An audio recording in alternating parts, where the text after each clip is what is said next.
Isang masarap na dessert for around 150 pesos. Gamit ang Angel Creme Densada, pwedeng-pwede yan. Crushed graham saka melted butter. Mix nyo lang yan ang ating base. Na-miss kong gumawa na rin. Ngayon kasi nagba-back to normal na, pwede na ulit tayong mag-enjoy na sweet things in life. Pero syempre, kailangan pa din natin magtipid. Buti na lang may Angel Creme Densada na cream and condensada in one. Painitin lang natin half a can. Grabe ang creamy Bring to a light boil at ilagay sa 2 cups of semi-sweet chocolate chips. Kesa nga naman bibili ng cream saka ng condensed. Dine ay always creme delicious na yan. Kakatempt ng kainin Wag muna, lagay mo muna sa fridge ng mga 1 oras. And then i-heat natin melted sugar saka yung natira na Angel Creme Densada. Ara yung magiging caramel sauce natin.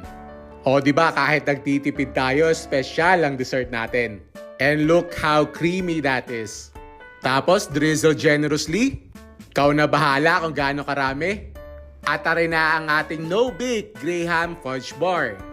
Can't wait to try it. First bite. Thank you, Lord. Now this is a dessert. For sure, meron kayong dessert recipe hack dyan. Share nyo naman. Ay siya, tikme kung napapaibig.